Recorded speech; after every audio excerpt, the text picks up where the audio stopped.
Man, God's first creation. Father, son, uncle, brother.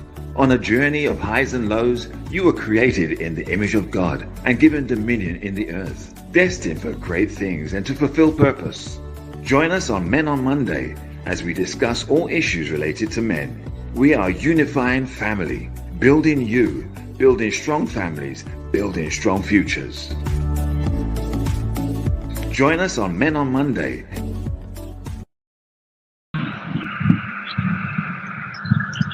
Well, good morning, everyone. I hope that you are well today as we get started with today's edition of Men on Monday. I am Marissa Boyce, and yes, we are joined by our men today to be joined momentarily by Minister Clair Browne. Good morning again, and welcome to our show today as we continue our look at, yes, compatibility and chemistry. What does that mean for you?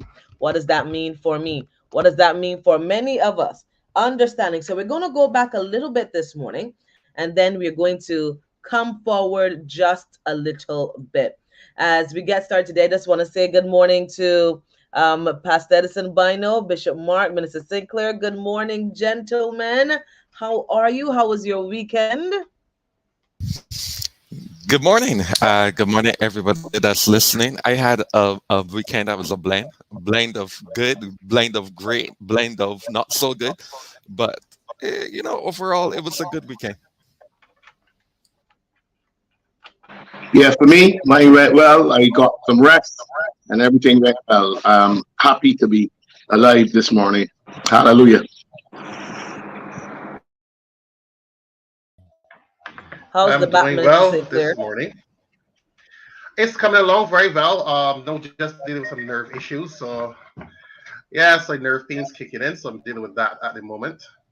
So yes, having to take Yeah, my you know how time that. is difficult. So I'm learning so much long suffering with this. So yes, please, I'm coming along well. Does it make it more real for what we were talking about when we were going through, and Bishop Mark and I spoke about what we were going through with that pain? Does it make it more real? I don't know. I know it makes it real painful. I was asking Bishop Minister Sinclair, does it make a Yeah, difference, when you realize, oh my goodness, this is what Marissa was talking about. talking about. This is Let me tell what you, Bishop Mark was talking about. like it's still in the face, man. Yeah. Well, good morning, everybody. It is good to have you. We've been looking at compatibility versus chemistry, and it's an interesting topic as we've been sharing thus far. The interesting thing about it is that learning what chemistry is, learning what compatibility is, and the elements that make good compatibility. And I think that that's something for us to just somebody's pause and look at the elements that make good compatibility and what makes good chemistry. Because today we're going to be looking at what is it that we're looking at again today, Bishop Pastor Bynoe? We're looking at low chemistry, high compatibility, those kind of things. What are we looking at? Well, one of the things that we're looking at the combinations. Yeah, we're looking at the different combinations based on a diagram that Minister Sinclair has sent. Sorry, he sent this diagram that showed that you can have low chemistry, low compatibility. You can have low chemistry, high compatibility. You can have where the other two. You can have high chemistry, low compatibility, and then you can have high chemistry, high compatibility. So it's looking at how those play out and how those affect the relationship, how you could be at different stages, at different points in your life, and that kind of thing.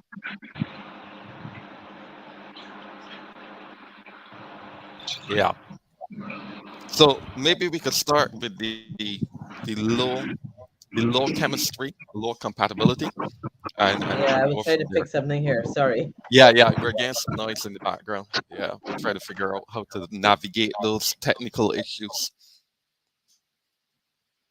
Yeah. All right, but let's start with the low chemistry, low compatibility. So this is a relationship where there's no intimacy and the conversation is at a basic level. So this is a relationship that really is not going anywhere. Yeah, this is there's no connection. You and the person, you're not connected in any way. You just don't click with the person. Think of it as a blind date. Somebody set you up on a blind date.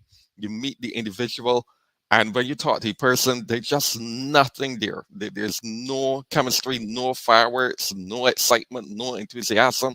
The person don't look the way that you want them to look. They don't dress the way you want them to dress. They don't talk the way you want them to talk. So there's no chemistry, nothing at all attracting you to this individual.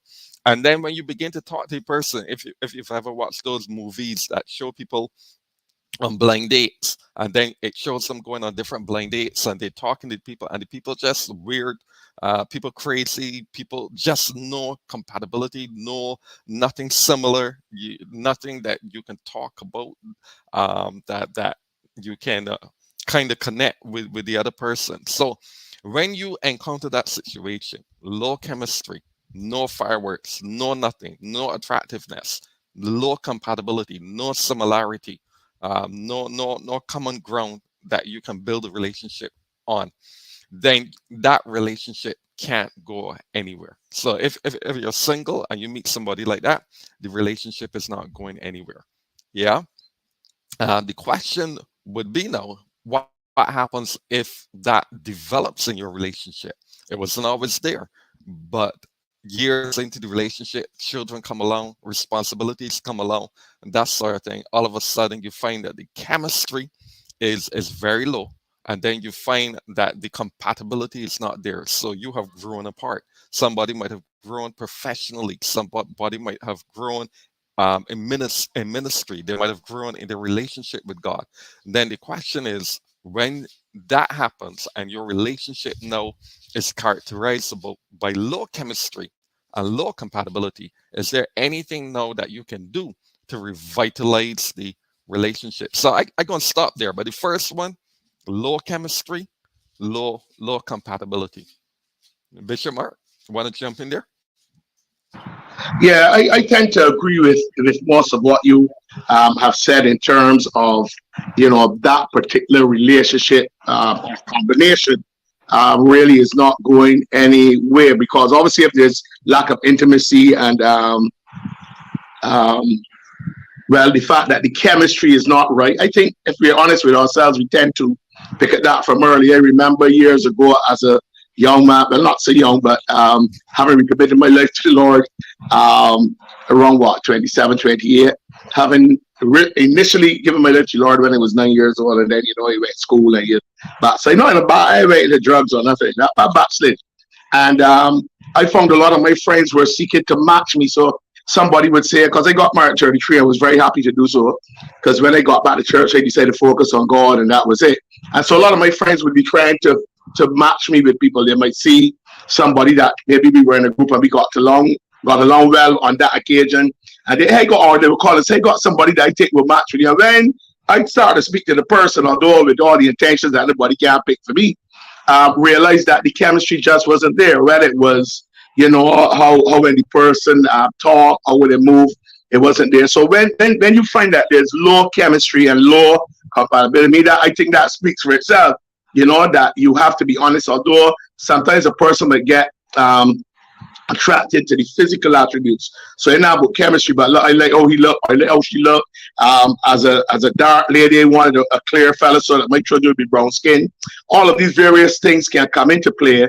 And so you stick with it because maybe of the physical or something like that. But once I think you have low chemistry and low compatibility, and we can never say never, because I always say God has a very serious sense of humor, in my opinion, because sometimes you will say that a relationship that is hopeless, and because the people are willing to work on it and spend time on it, it can work out. But I think generally we have to say that low and low really means that it should keep it on the low, right?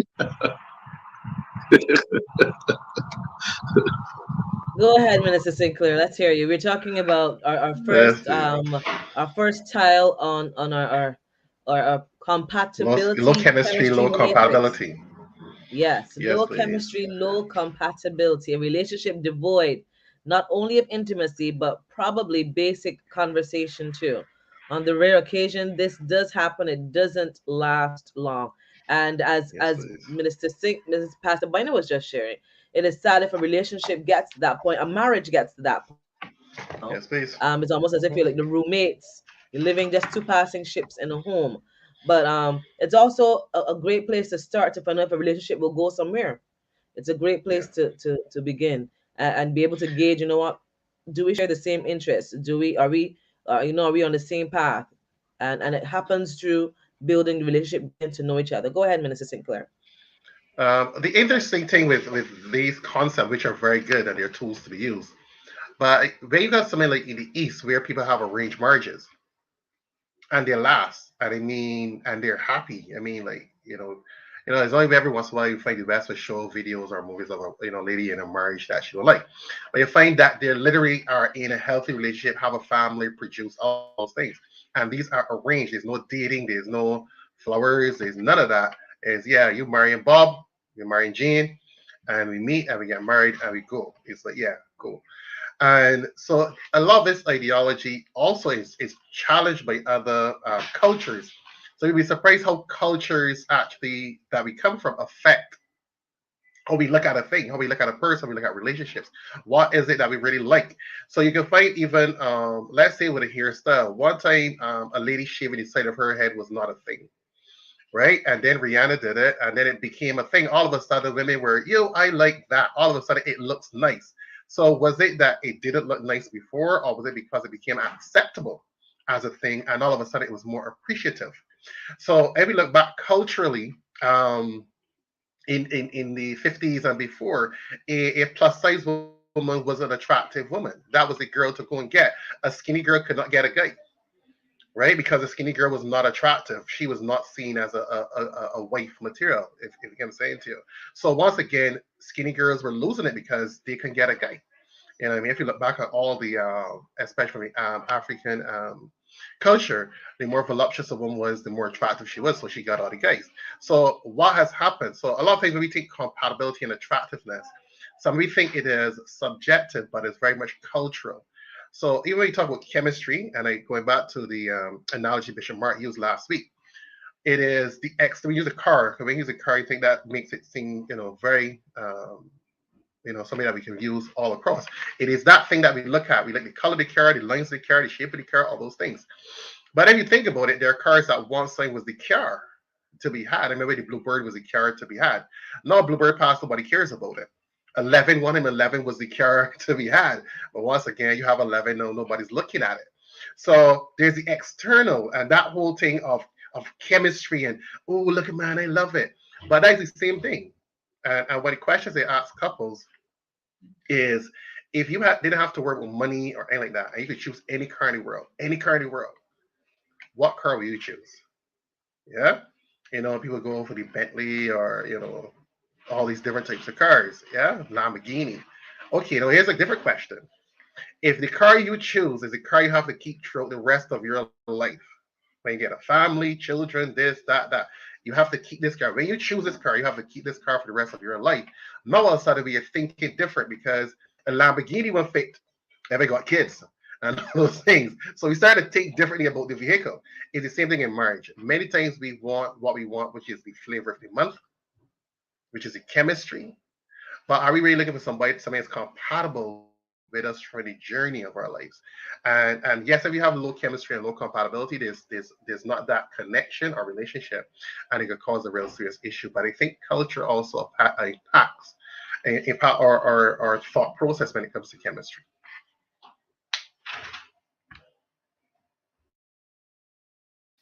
You Yeah, I know, was and sharing some stuff there. Go ahead. Go ahead. no, I was just thinking culture does impact, and Sinclair did mention the fact that you do have arranged marriages and so on. But then in some contexts, you also have to look at the success rate of marriages, because at the end of the day, there's certain criteria that still have to develop or still have to be built Yeah. to make the marriage work. Yeah, because there are also marriages in the East that are miserable, and where, like for example, you have husbands that abuse the wife, don't like the wife, even may divorce the wife, that type of thing. So culture will have an impact, but it's looking at what will make for the marriage to be healthy, what will make for it to be successful, what effort are people going to put in, what commitment are they going to demonstrate. Because we could go back to the Bible, and you have Isaiah, not Isaiah, sorry, you have Isaac and Rebecca. That was an arranged marriage, but there was the development of a certain level of chemistry and compatibility that made the marriage work. Because in biblical culture, men used to divorce women for any and every reason. And so, therefore, the woman had to, in some way, satisfy the husband. And that kind of culture was very patriarchal. So, we got to look at what will make the marriage work. If two people are fundamentally different, yeah, in terms of low compatibility, is there anything that can help to get them to a place of compatibility? Or is Mhm. it the relationship that you should walk away from? Because there's some things that you have to walk away from. This just is not going to work. And in business, there's something called sunken costs. People keep on putting effort into something that will not work. And they know Mhm. it's not going to produce the returns that they're looking for. There are some relationships, in terms of people who are single, because they're desperate for a relationship, they put a lot of effort into it, and they keep on putting effort, and they end up wasting their time, wasting their life, because the relationship really is not going to go anywhere. Yeah. So even before you get married, before you, because some people force a relationship and then Yeah. they go ahead and get married, and it's the worst mistake that both of them could ever make, because really and truly they were two different people, and there was no way that they really could have worked out the difference. So mostly times those couples end up separating, divorcing, and not only are they miserable, but if they have children out of it, because some people feel, let me put some children in the mix, and that's going to help to develop some of the things lacking in the marriage. They go ahead and do that, and they make a even bad situation worse than it was before. Yeah. So there are factors that you got to look at as to how I'm going to work on this relationship, if at all possible. And as Minister Sinclair has pointed out, sometimes you need to have tools that you can look at that will help you to evaluate different areas of your marriage and determine, or any relationship, and determine, hey, what can I do differently to make this thing work? Or if I'm single, is this relationship going nowhere? And therefore, I should walk away from it before it gets any more complicated. Yeah. That's a good question, Pastor Bynoe, because I'm there thinking, what about people who are already married and this is the nature of their relationship? How do you recover from a place when you're like two passing ships? There's no compatibility, there's no intimacy, so therefore there's no chemistry, and so you understand that, you know what, we don't even have conversations. So it's almost like a dead horse. What then do you do, as Pastor Bynoe says, to rebuild something that like is dead, especially if you're already married? Bishop Mark, you want to jump in there quickly? Well, the only way that we can do that, that can, if it's dead, is a dead horse.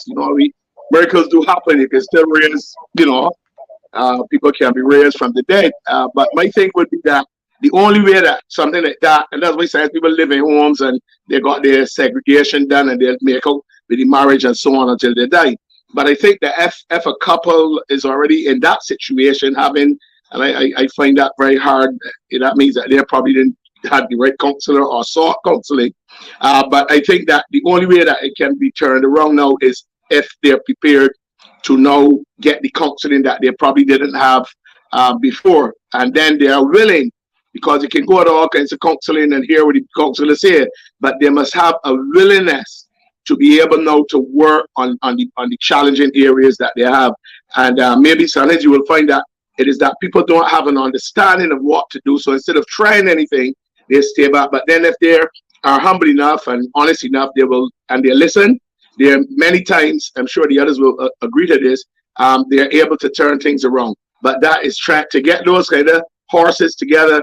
It could be very difficult. But I think once they come to that realization that, look, there's still some stuff here. There had to be something, however, a little bit of chemistry, that whatever, a little bit of compatibility, there had to be something there. So, hey, let's try and see if we can nurture that and turn that into something special. And I'm sure that Sinclair and the others can testify that we have had some hopeless situations come before us, and today and they're working out. So there's always hope once people are willing to make the necessary changes that are the necessary changes that are required. Yes, definitely. Because there's so many people that come to mind as for counseling where low compatibility, low chemistry, and the marriages or relationship seemed like it was zilch. I'm a strong believer. I mean, some people don't believe this, but I'm a strong believer. You take two people, maybe two healthy individuals, not meaning people that definitely have abusive natures. I believe that you can take any two people and you can make them have a relationship if they follow these tools. Just there's going to be a degree of compatibility. There's going to be a degree of joy. Um, and functioning. But I believe, honestly, that you take two human beings and put them in a space and they can find an element of loving each other. Because there has to be something. We got two eyes, we have two ears, something. We have to find a level of compatibility at some level, even at the lowest degree. And many times we more focus on the areas that we disagree on. And any person that is in a relationship, maybe we hear about the 80-20 rule, 90-10 rule, whatever, we mentioned that before, that it is by human nature. Human nature, we have a tendency to more focus on the negative. And the sense to this, as I said, I use scientific tools also. Now, when I did mention the area of the East, this was scientific testing because they want to know, and yes, there are unhealthy relationships both in the East and the West. But they found in the East, even with these arranged marriages, that they were actually more successful, less divorce in those areas. So that was the question. That's one of the reasons you see all these game shows now on Netflix and all these, Love at First Sight, if I do all these things. Why? Because they recognize the East did something and they're trying to work on, they're doing these experiments and they're making money at the same time. There's one that I find quite interesting now, where you don't see the person, you're behind a wall, and you kind of date the person behind the wall, and you propose to the person before you even see them. But the thing about it, you get to tell the person at the wedding if you want to go through it or not. And they find people actually fall deep in love without even seeing that individual. I mean, and people are shocked, like, why do I feel this way and have not met the person? All we did was have a conversation. So they recognize that there are different degrees of compatibility and connection and chemistry. And the West is kind of doing a catch up because they had this idea you have to know a person before you get engaged with them and married to them. Not necessarily, because we are complex human beings and we connect on a lot of different levels. So, for instance, when I tell people, like my wife and I, based on what we had going on before, we were not each other's type necessarily. Yeah, we're not necessarily each other's type, but we found ourselves in a space and there was an attraction, there was this, and then it built. So there are things that, despite the fact I think Bishop Mark said it, where you might think, oh, I have this connection or compatibility, and all of a sudden something hits you left wing. Yeah, you're like, okay, here's a girl. Whoa, you know what I mean? She's jumping out at me a little bit, and all of a sudden this thing hits you. So when we talk about chemistry and compatibility, it is low. Yes, it is not a desirable relationship. Yes, but Bishop Mark said it very well. If we get two people that are willing to say, I am willing to try, that is the hardest part right there. If you get two people saying, I am willing to try out my marriage, that right there supersedes everything else that we're hearing this morning. Two people that decide, I'm going to try. Not people saying and not doing what is necessary, but two people are willing to say, I am willing to try. I'm going to try. Not people going to come 3 sessions and expect a magic one to occur. Because you have low compatibility, low chemistry, it's going to take several sessions, bit by bit, to unlearn first, and then to retool and to relearn and be deliberate about the connection. And I believe all of us will be shaking our head when Bishop Mark said it, that we had cases that would have seemed dire, and now, people are now, having, according to my brother, explosive sex. You know you're Ah, back. Sinclair, you seem to be stuck there. I wonder why. Trust me, I was telling my baby once. Oh my goodness. Anyhow, Yes, I've had but comments about it too. Mhm. oh my goodness.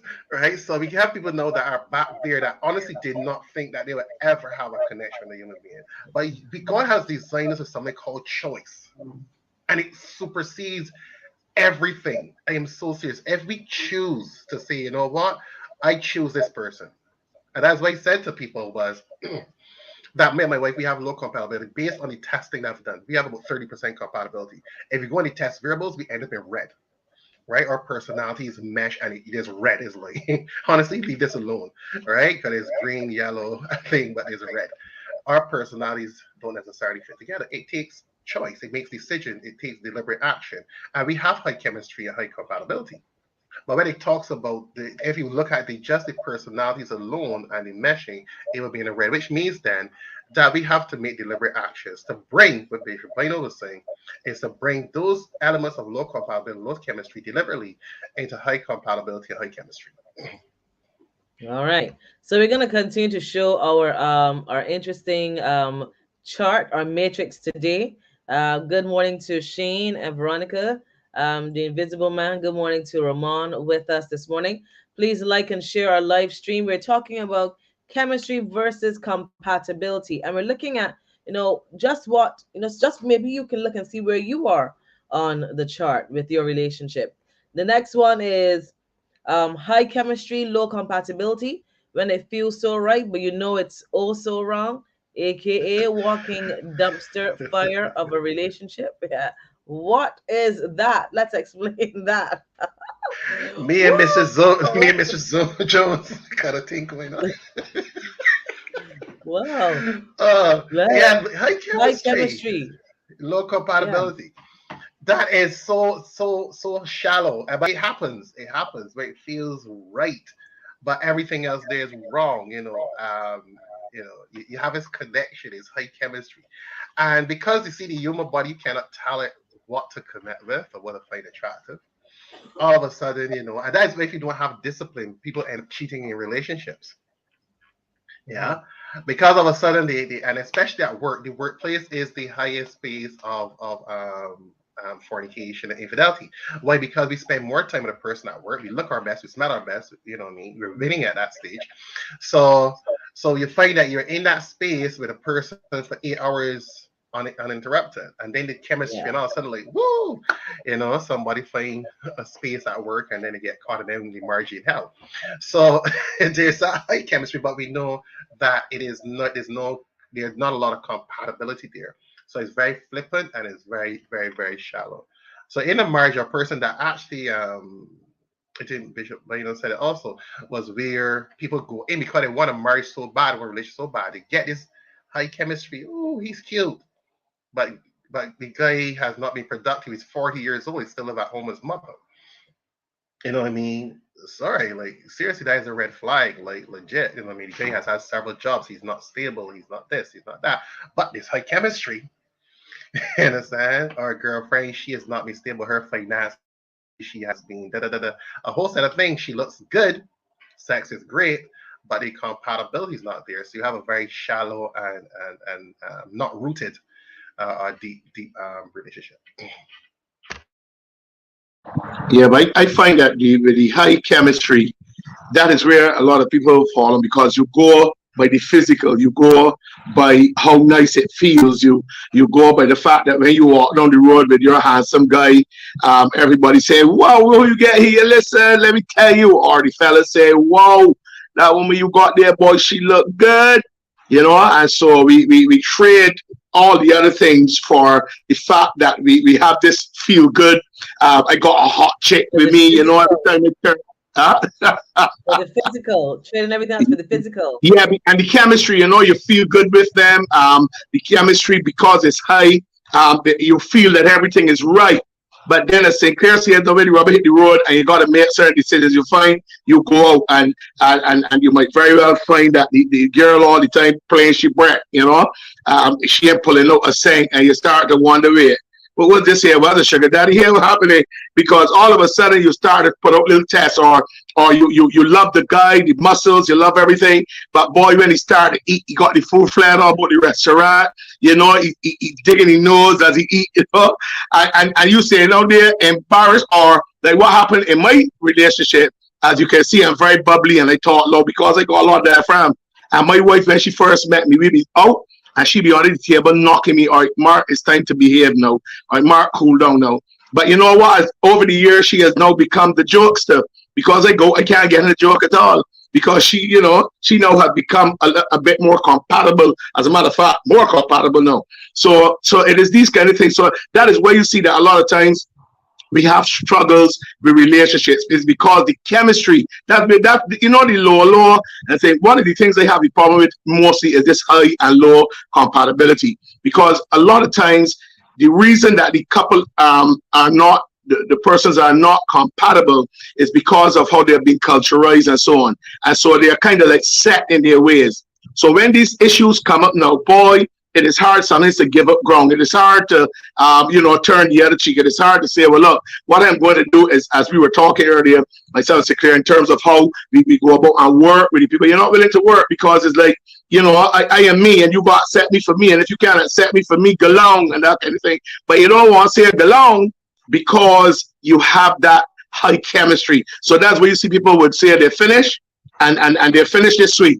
And next week, boy, sorry, darling, let me get back together, purely because of the high chemistry. And that can be very dangerous, because what happens sometimes is that people are not able to let go. And so they become violent. And that is where you hear men would want to go and kill women and then kill their children and themselves and all of that kind of thing, because of a lot of stuff, baggage, and then the fact that the chemistry is so strong, they can't do without it. So it's like a drug now, So and then again, they don't want nobody else to experience that kind of chemistry, right? So they become a selfish kind of love.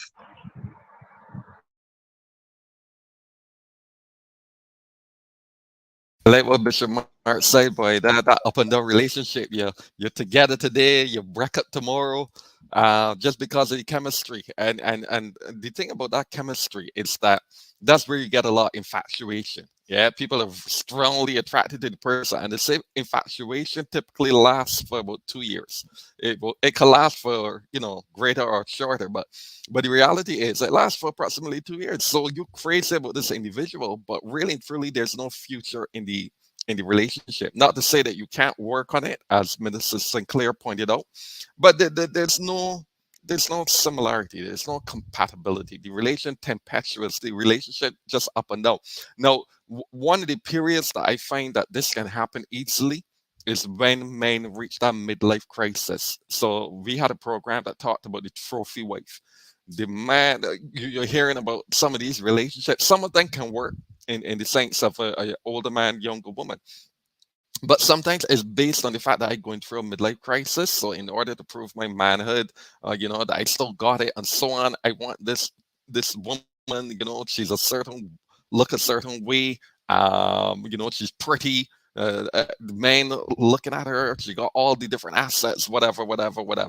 So sometimes you find during that midlife crisis, you have that situation where you have high chemistry, but then low compatibility. The two people are very different. There's nothing that draws them together. They can't even carry on a proper conversation. Yeah, the relationship is just based on a kind of hype, kind of romance, sex. There's nothing outside of that to really make the relationship work. Yeah. So many times our emotions can get ahead of us. We meet somebody, the fireworks go off, the person look cute, the person attractive, the person might even make us laugh and all sort of thing at the initial stage of the relationship, and we fall. We talk about falling head over heels. We fall head over heels, and they say love is blind. We become stupid behind the person, but the man got nothing, no depth to the relationship, but we crazy about this individual and we can't explain it. There's no sense, there's no reason. The friends are like, but wait, why she like that man? But he's a clown. He ain't going nowhere. He's a womanizer, blah blah blah. But the woman gone crazy. And same thing with some men. They like the bad girl. The girl that's not good for them. No, in the reading that I did, an example was used: the youth pastor and the drug dealer. How can you have the youth pastor and the drug dealer connecting? But that happens all the time, where people just connect with people that are lawless, indifferent, rebellious, whatever. But chemistry, and there's that saying, the heart wants what the heart wants. It's so stupid, but it is powerful.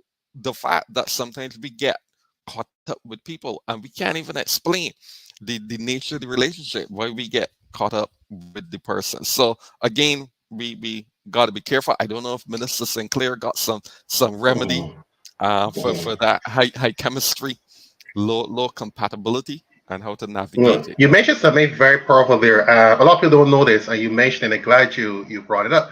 That chemistry lasts about 18 to 24 months. So a lot of people don't recognize that chemical thing, and one of the main things I try to get people to understand is, people call and say, oh, I met my guy and I met this person. I say, listen, at least give me 3 months. You know what I mean? Then it does settle a little bit. Don't have any sex. You know what I mean? Even for my Christian people, sorry. My Christian girls, yeah. You meet the guy, you don't have any sex. Right? Because this whole thing that, sorry, ladies, y'all know when you got itch, y'all always want scratch. And I'm saying to y'all is that why? Because you meet the guy, high chemistry, all these things, and you have sex, it totally makes you stupid. And because you've now gone into bonding that goes beyond reasoning. Because we deal with chemicals, we're talking about one flesh. Flesh is the chemicals, the hormones. There's an element within inside the human body that connects you with another person. So yes, it's a chemistry, but now when you have sex, you start a united flesh. We talked about those integrated, spiritually, emotional, is a combination of things, and it blinds women for certain. All of a sudden, everybody can be telling you, worship leader, why you like this guy that on the block and he's not studying, he's not this, but and then here comes culture. Disney, oh, you judging a book by the cover, you shouldn't judge. No, I tell people honestly, it looks like a duck, it walks like a duck, it's quacking, is not an eagle, it's a duck. All right. So we stop with this stupid thing where don't judge a book by the cover. The cover is stupid. I'm not reading the book. We got to get past these ideologies that the world has given to us, and we've lost sense. And I don't have a problem with finding a person attractive, but until we build a maturity that goes beyond our attraction. Don't think that because you get married is going to solve your chemistry. Because you get married, you can see a girl that looks good. You can see a girl that you're attracted to. You don't see a girl that you connect with, or a guy as a female. Don't think if you get married is going to solve that. You know what I mean? You'll be married to see a guy that you connected to. You'll see a guy that you connected probably more than your husband. What do you do then? It should be the same principle you had even before you're married. Common sense should go over the chemistry. So like high chemistry, low compatibility, and that depends on knowing yourself, your morals, your ethics, your all those things. Because if you meet a guy and he's not, especially as a Christian now, and he's not equally young, don't try to do this foolishness of I doing ministry and trying to get me into the church. And we probably may hear 1-2 testimonies of, oh, I remember people said this, but look at where he is now. He's a pastor. That is a very small percentage. You're playing Russian roulette, and more often than not, we're going to get you out of the church more you get us into the church. Very high probability, right? So the compatibility of ethics and morals and stuff like that, if the guy belongs to fraternity, Liam Bunks, have a guy, it is chemistry, but sometimes you have to make those hard decisions. You see, as you shared there, I was there thinking, how many people can identify when it's a high compatibility versus low compatibility relationship? How many people can see that this relationship is more about chemistry than it is about compatibility? Because people confuse it because of the emotional aspect of it. So the fact that I met this guy and I like being with him, you're thinking, oh, we're compatible, when it's more chemistry there than anything else. And after the time has passed, as you said, 3 months, the honeymoon period, you realize, oh, this man chews with his mouth open. He's a Bishop Mark, keeps a lot of noise in public, and I can't deal with these things. So it's important to be able to identify these things, because I found that as I'm sitting here, people, especially if they're now getting to know someone, I believe that unless they really know what it is chemistry, know what it is compatibility, it is difficult to be able to gauge, is this relationship one that's beneficial to me? Are we more on the chemistry level? Are we more on is this real compatibility? Does this compatibility have longevity to it? So to be able to identify these aspects as you go through relationship makes it better for persons to know, should we invest or should I walk away at this time, especially if you're in a relationship. But then even more after you have been married, to recognize that we've reached this lull in our relationship, or this has become a pattern of behavior that is not healthy. This is not where we want to go. How do we move from here when we are on the first tile and we've been married for 5 years. Imagine being for 5 years, and this is you're on the first child where there's low chemistry, low compatibility, and you're expected to build on that for the rest of your lives. So I think it's important for persons to be able to identify where they fall on these spectrums. I really wanted us to get through the other tells, but it's not going to happen this morning. It doesn't look like it's going to happen this morning. Our time is moving on to 13 minutes now to the hour of 10 o'clock. Interestingly enough, too, I wanted us to go to refresh ourselves with our listeners and our viewers with this, because when you understand these aspects, this level of intimacy, it helps you to understand where you fall on those tells. I was just there thinking about that. Do you agree with that, gentlemen? If you can examine the level, because somebody can have intellectual and financial intimacy with somebody, but no emotional connection. No emotional connection at all. You can be spiritually and intellectually connected, but you don't feel that physical connection with that person. You don't feel like, oh, we're getting married, but I don't want that person to be too near me, to touch me, that kind of thing. So we need to understand that these aspects, and I believe strongly in understanding these levels of intimacy that make a big difference in understanding whether you have chemistry and whether you have compatibility. So what say you, gentlemen? Well, you made a very important point that there are different types of intimacy. The beauty about marriage is that you can grow in your relationship. Yeah. And therefore, if there's a commitment, if there's that willingness, then you can get the tools that will help you to grow in the relationship. So Minister Sinclair talked about the fact that him and his wife don't really have that degree of compatibility. So then they had to work more at their marriage to make it work. Yeah. And that's the thing about marriage. When you're already married, there's already that covenant. So the issue is, what can we do? How can we invest? How can we make our relationship better? So you might not be compatible in some of the areas of intimacy, but you can improve in those areas. You can get tools, you can get counsel, you can get books, you can talk it through. You can work on those other areas. So the beauty about marriage is the fact that you can invest and continue to grow and to develop. And then you might find that, we went through 5 years of marriage, pretty good. Then we began to struggle. Things started to decline.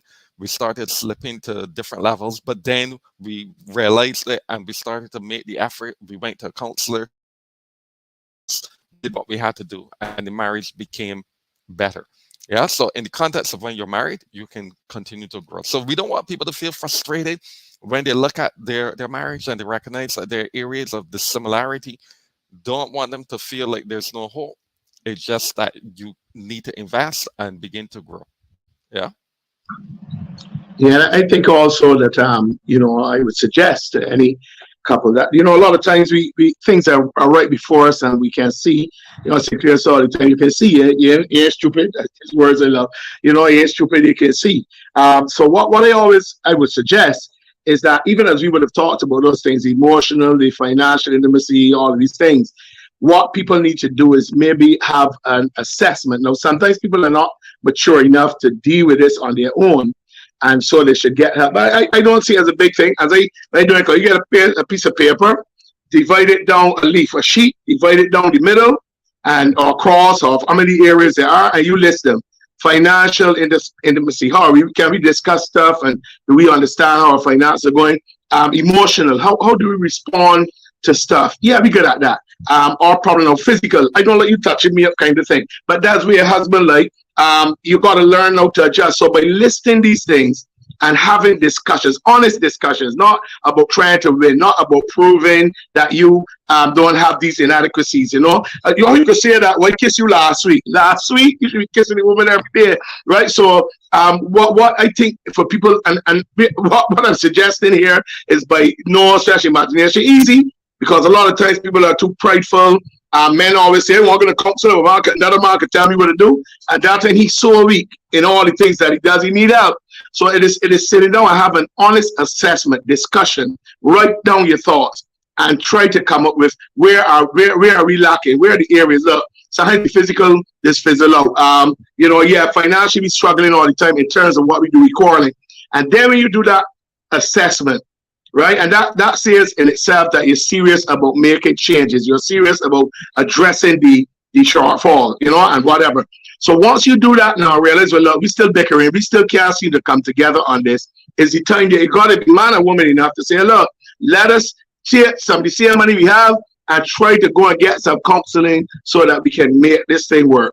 Do that assessment by yourself. You don't need the body for that. And if you're honest with what you see on the paper, you can say, oh, that's me. Okay, it is when you get now to the point of how do we change it that you could very well then look to find the profession. And what I've found a lot is that when people are able to make a little fun about these things and make them lighthearted, even though they're serious, they're better able to deal with them without having all the tension and the cussing and the cursing and the vexation and not talking for a whole week and that kind of thing. So it's very important that, if you like what we call the intimacy and all of that and all this, and the compatibility is not there, you got to work on it. And it's best to do your own assessment first, and if you're willing to do that, I believe that's a start in the right direction. That's a start with honesty. That's a start with honesty right there, because many people, because you're sitting and saying, we're looking at these tiles: financial intimacy, spiritual intimacy, emotional. How do we manage these aspects when these challenges come up in the relationship? How many people are honest to say, you know what, I don't handle the conflict well. I don't handle the finance. You know that when it comes to finances, hon, you spend more money than me. You spend too much money. How many women want to hear that? How many men want to hear that? And to be honest with the answers, and to be, and also let it be a safe space to be able to share those things, because I want to be able to share safely and say, I don't like when you leave your shoes at the door, or I don't like when you don't hold my hand. To have a safe space to hear, and then to have the right responses to it, that just comes to mind. Sinclair, go ahead.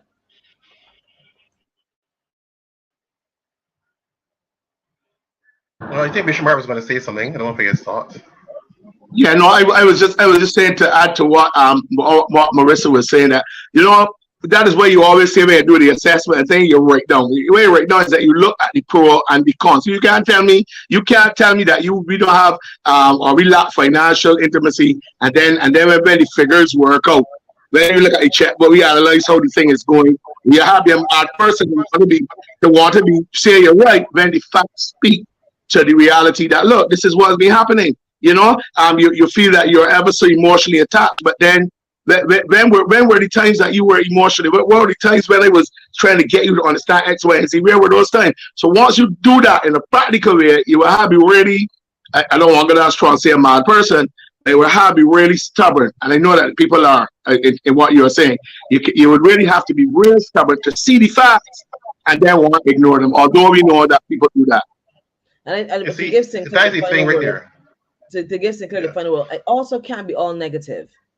That's the thing. It can't. You said that, Bishop Mark. The pros and cons. We can't be all negative, and I think that's important for us to pay attention to, because sometimes we can only say and see the negative, but we don't also see the positive. Go ahead, Minister Sinclair. The thing about it, we mentioned this in another session before. We talk about the blind side of a person, and most of us do not want to see the blind side. And I'm sorry to say, more often than not, once again, it's not a tap, but more often than not, women don't like to see their blind sides, because they do tests with persons, and we look at personalities and looking at the positive and negatives and stuff like that. I told statistics, it is not subjective. Women do not like to hear about their blind sides. I'm like legit. Right? And we talk about being crazy, and that's my word, because we are crazy. The truth of the matter, it's been on Monday, Sinclair, so I'll let you have that, but go ahead. Yeah, I got statistics to prove my thing. I ain't subjective in anything I'm saying. You know what I mean? I just said it was 12 hours a day, so I didn't say I'm factual with this. The thing about it is that we all have crazy in all of us. We're, as Bishop Mark is saying, here's something that's factual. It's saying, don't do this, because here's the opposite to this. Don't eat the sugar, it puts on weight. Yeah, we see the facts, we still do it. You know what I'm saying? So we all have a level of craziness where we can see something that's factual, we see the evidence, and we still do it nonetheless. You're a diabetic, don't drink the Coke, we still drink the Coke. Why? Because there's an element enough, it's why we see the facts, we are still going to allow ourselves to do what we need to do. And in relationships, it's happened the same way. And there's some areas in people that you have to embrace that. Sorry, not you have to, but some people embrace the fact, you know what? This is who they are. This is who this person is. So you can have a person that don't like to kiss and you love to kiss. What's going to happen? And that happens. You know what I mean? That happens. So there's some people that, despite having the conversation, despite having the sessions, and they're in there, and you have two variables at the opposite end, what do you do? Do you walk away because of the kiss? We have a person really ready to kiss, a person doesn't kiss. The person saying, "Oh, well, you should at least kiss the person once in a while," and if that happens, then great. There's somebody that decide I'm kissing, period. The dog dead, you know what I mean? And the same thing, we go all across the spectrum when it comes to intimacy and sex. We talk about all the different elements of that. There's some guys that come in here and say, well, I would like my wife to jump off the chandeliers, and she's not a chandelier jumper. So what is going to happen?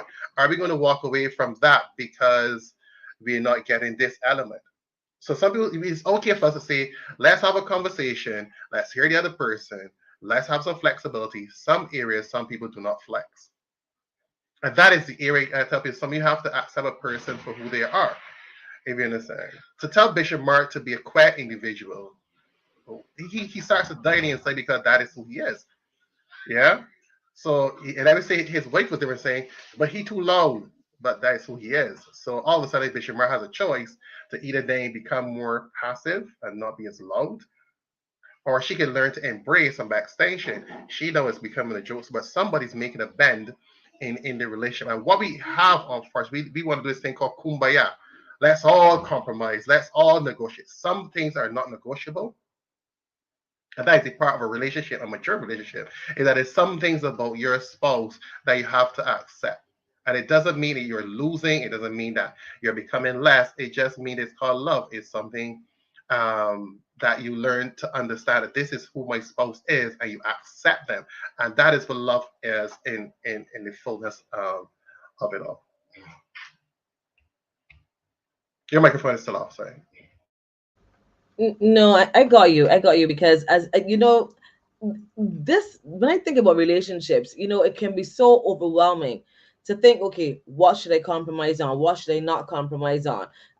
Because I want my hand held and he doesn't hold my hand. Is it that major a relationship? Is it my deal breaker? Is it something to walk away from? He might not hold my hand, but he might make sure that your oil is changed in your vehicle. So exactly. Suppose the committed guy that might think, what is the real thing? The guy may not hold your hand. Yes, holding your hand is important. It makes you feel good and fuzzy. Yes. But it's a guy that you know that will not cheat on you. So you put the two scales on there. Am I going to feel, yes, I feel bad. I make this man don't hold my hand. It's going to hurt. It's going to feel bad. But I know this guy is a loyal guy. What is more important? As sometimes we have this, some things that are both important, and we put them on a scale. Which is more important? You might have a guy hold your hand, hug you in the middle of the tongue, but if you leave him for a second, he's going to cheat on you. You have to kind of work out what is the most important. Girl may not kiss you, but girl is loyal. What is going to happen here on these scales? Sometimes we don't understand that in a relationship, there is not a negotiable in some areas. But unfortunately, we think that we have to win at least in every pocket. And in some pockets, there are no winners. Yeah. There's some things we have to accept. Interesting. Wow. That is why even 100% chemistry and 100% compatibility is still a problem, right? So if you get 80%, thank God for that, because let me tell you, don't think that we are talking about trying to get 100% each. Murder, trust me, and maybe we can discuss another point, but that is a very important thing to remember.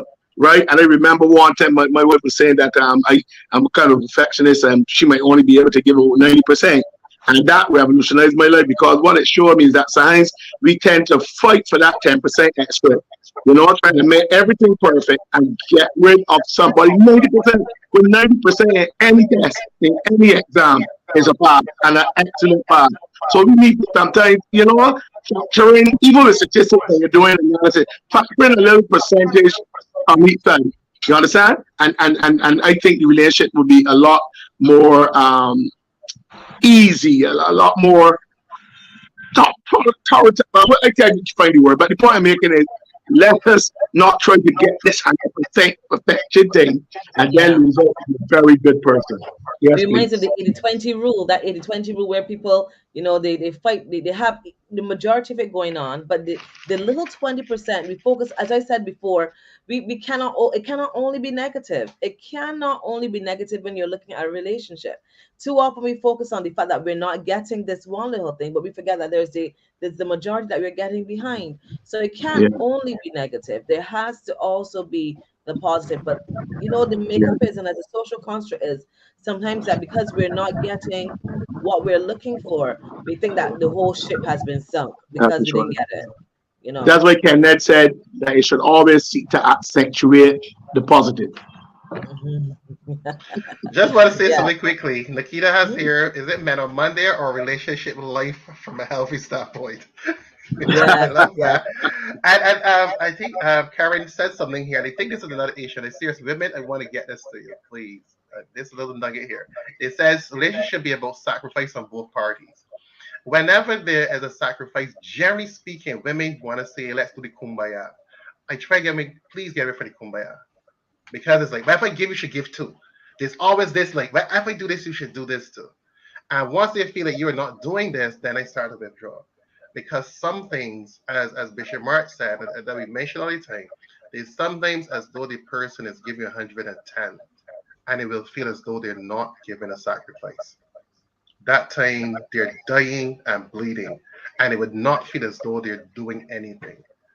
Yes. So women, please. I know y'all like to balance out things. I know it's your nature, but maintain relationships. It will not feel as though what you're giving, what you're receiving is not the same thing. Absolutely clear on that point. That has been today's edition of Men on Monday. That has been today's edition of Men on Monday. And thank you so much to Pastor Edison Bynoe, Bishop Mark, Minister Sinclair for sharing with us this morning. And to you who've been viewing and listening with us today. We've only got through the first two tiles on our compatibility chemistry matrix.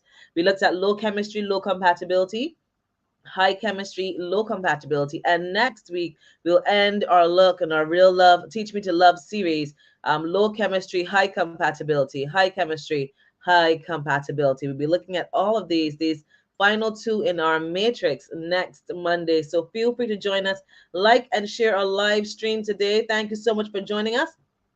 Don't forget that Bishop Edison Bynoe has his book out. Feel free to check him out on Amazon. That's right. Make sure you check him out on Amazon. And also don't forget that we want you to head over to the folks over at Healthy Cottage. Hearing that Minister Sinclair has been working on him himself, I'm sure that the folks over at Healthy Cottage have been taking care of him. Thanks to all of you. Have a great one, a great week ahead. Feel free to like and share our video today, and follow us on Unifying Family. Click that follow button so that you're updated with all the updates. When we go live, when we share our live devotions daily. Pastor Edison Bynoe, so faithful. I must commend you for that, for sharing our devotions on our page daily, encouraging words. So feel free to jump there, follow us there on Unifying Family. And also for your new position also at Charnox. We didn't say that, but your new position at Charnox Pentecostal. He is now the pastor there, the senior pastor there at Charnox Pentecostal. So we commend you, Pastor Edson Bynoe, doing some great work indeed. God bless you to all of you, our viewers with us. Have a great one. I see Karan and all the others, Basil, Nikita, Ramon, sharing their views and their thoughts with us. Thank you so much for joining us today on today's edition of Men on Monday. God bless you. Bye bye.